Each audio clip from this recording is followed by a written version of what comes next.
That We Hope in God channel. We're just going to take a moment here, step away from all the noise. This isn't about deep academic stuff today. It's more like quiet time. Sharing a bit of grace, I found, something that lit up the path a little. So our deep dive today is, well, it's really focused. We're zooming in on one specific bit of scripture. And honestly, when you look closely, it really shifts how you see God leading. It reveals this intense love, but also careful planning, foresight. Yeah, the mission today is maybe part devotional, part like analytical. We want to pull out the logistical, the historical, even the theological nuggets hidden in what looks like just a travel detail. Try and understand the operational strategy, if you will, of divine guidance. And our source for this is Old Testament, a book maybe we skim through sometimes. Numbers, specifically Numbers chapter 10. That's right. Numbers. It's easy to, get bogged down in the lists and the itineraries. But these narrative sections, the bits describing the movement, that's where you find some really surprising insights into God's character, his interaction with people. This passage, it's not just inspirational fluff. It's like a window into divine planning, logistics even. Exactly. Okay, so let's set the scene. The Israelites, they've been camped out at Mount Sinai, God's mountain, for almost a year, right? Mm-hmm. A long time. Getting the law, building the tabernacle. Yeah, sorting out their whole identity. And now, Numbers 10, they finally pack up, start moving towards the promised land. And this is huge. I mean, monumental. They're leaving Sinai, the place of revelation, and stepping into the journey. The execution phase, the scale is just hard to grasp. Maybe 2 million people, plus animals, belongings. Wow. Moving across a desert with no roads, no signposts, heading for the wilderness of Paran. I mean, talk about it, the logistical nightmare. Total chaos potential. Which is why these first few verses about the actual start of that leg of the journey are so important. I really want to focus in on Numbers 10, verses 33 through 36. Okay, so it says, they set out from the mountain, traveled for 3 days, and here it is, the key bit, the pivot. Mm-hmm. The Ark of the Covenant of the Lord went before them during those 3 days to find them a place to rest. That phrase, to find them a place to rest. That's the kernel, isn't it? We have to remember, this massive group already had guidance, constant, visible guidance. Right, the cloud and the fire. Exactly. The cloud by day, the pillar of fire by night. Scripture confirms it right there. Mm-hmm. The cloud of the Lord was over them by day when they set out from the camp. So the general direction, everyone could see it, it was confirmed.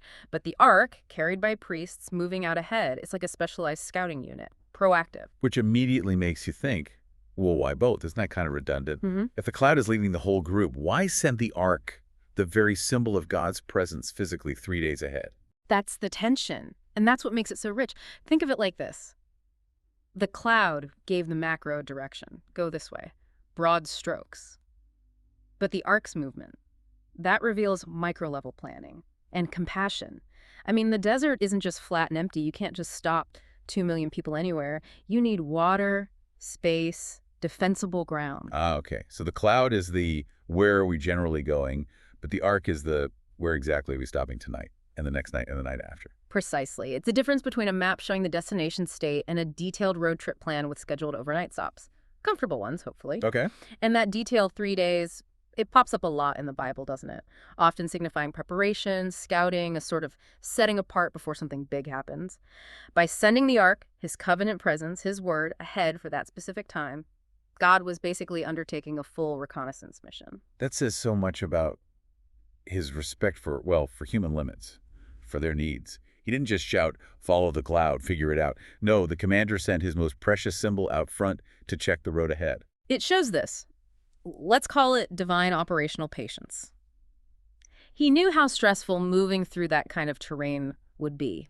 Physically, mentally. Yeah, no signs, no roads, just vastness. Right. He didn't want their first taste of moving towards the promise to be just utter exhaustion and panic. He literally engineered rest into the very start of the journey. And we shouldn't forget Moses' prayers here, the ones that bracket this whole action. Good point. When the ark sets out, he prays, "Rise up, Lord, may your enemies be scattered." It's like forward-looking, protective, aggressive almost. Yes, dealing with the unknown ahead. But then the counterbalance, when the ark finally stops, marking that prepared spot. The prayer shifts. Completely. Return, Lord, to the countless thousands of Israel. It moves from warfare to shepherding, from scouting to settling. Preparation's done. Time for peace. Exactly. So this all kind of boils down to a core idea, doesn't it? God's guidance isn't just pointing the way. It's about preparation. It's about rest. He prepares the way before he asks us to walk it. And it's detailed preparation, not just a vague idea. It's intentional leadership. Yeah. What this means is even when those Israelites felt totally lost, trudging through that desert, the hardest part, finding a safe place to rest each night, that was already sorted. 3 days before they even got there. Wow. Their job was just to walk the path God had already prepared, to execute a strategy he'd already completed. Okay, so here's where it connects for us right now. We aren't literally packing tents by Mount Sinai, but we definitely walk through our own wilderness times. Oh, absolutely. Job uncertainty, maybe a scary health diagnosis, just periods where the future feels completely blank, opaque. That uncertainty is our modern desert. And we might have general guidance, principles from Scripture, maybe a sense of the spirits leading our cloud and fire. But the specifics, where do I land? How do I get through this? Yeah. What's the next actual step? That can feel overwhelming. Yeah, and we feel this pressure, don't we, to figure it all out ourselves. Right now, scout ahead, solve the problem, leads to so much anxiety. But the message from Numbers 10 is, he still goes before us. The Lord is still scouting ahead. Okay, but how? How does he do that 3-day scouting mission for us today? What's the arc now? Well, often his word, the Bible itself, functions like that arc. It's the active preparation tool. If you're really meditating on Scripture, letting it sink into your specific situation, it's actively scouting rest for your soul. It's providing the where and how, the logistics, even when the Spirit's general direction, the cloud, is clear. So the word provides the resting place, the certainty. It changes a blind march into a planned expedition. That really challenges me to think about my pace, my focus, when things feel chaotic. Absolutely. It's a structural shift in perspective. If you truly believe the king has already sent his presence, his word ahead, scouting the next 3 days, then the anxiety about the immediate unknown, it should lessen, shouldn't it? Yeah. Your job isn't primarily to find the rest anymore. It's to walk into the rest that's already been prepared. Okay. So as you're thinking about this, maybe consider the strategy behind God's patience, his planning. Maybe take some time today to actually rest in his leading. Stop trying to rush ahead, to fix everything when the solution might already be waiting, and reflect on the word you've been meditating on. Not just for a nice feeling, but for, operational guidance. Yeah. Where is that word acting like the scouting report for your next few steps, your next 3 days? And maybe the biggest question, what specific resting place is God preparing for your soul right now? It might not be physical. It could be peace, clarity, renewed energy. Look for the signs that the logistics, the hard parts, have already been handled ahead of you. Because the ultimate takeaway from Numbers 10, for me anyway, is that grace isn't just about forgiveness, it's also preparation. That's beautifully put. It's that foresight, that voice saying, I know this is hard, I know you'll need rest, so I've already made sure it's waiting for you when you get there. May that truth really anchor you today. The nitty-gritty details of that ancient journey, the Ark scouting, 3 days ahead, it just reminds us again that God's way of operating is rooted in this meticulous, unfailing grace. May this be a day when you really feel his peace. May that harmony, the preparation in the presence, the ark in the cloud, may that remind you again of his constant strength. May each meditation be a small light for your walk with Christ.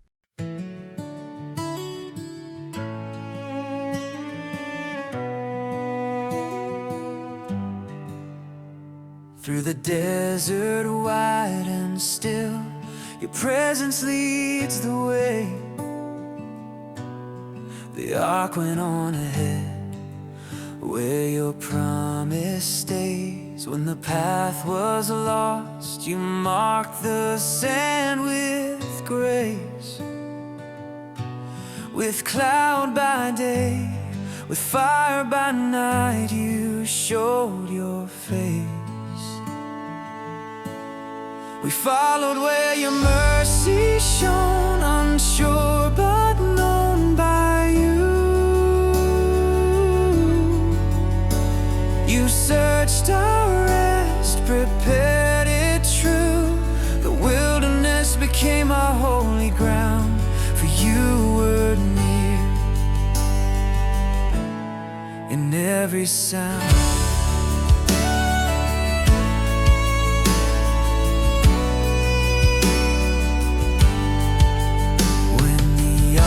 Would rise, your power filled the sky.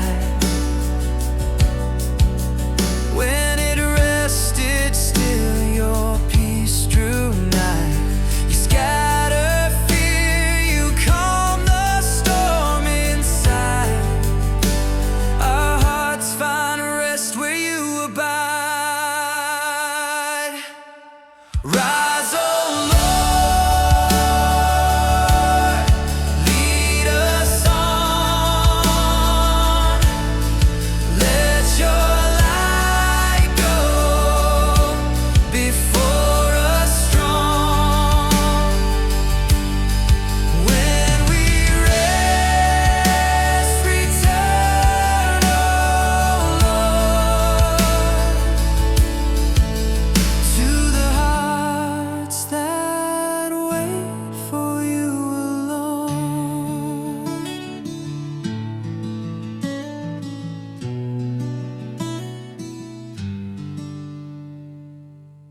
desert wide and still, your presence leads the way.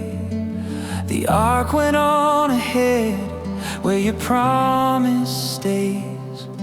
When the path was lost, you marked the sand with grace. With cloud by day, with fire by night, you showed your face. We followed where your mercy shone, unsure but known by you. You searched our rest, prepared it true. The wilderness became our holy ground, for you were near in every sound. When the ark would rise, your power filled the sky. When it rested still, your peace drew nigh. You scatter fear, you calm the storm inside. Our hearts find rest where you abide. Rise, oh Lord, lead us on. Let your light go before us strong. When we rest, return, oh Lord, to the heart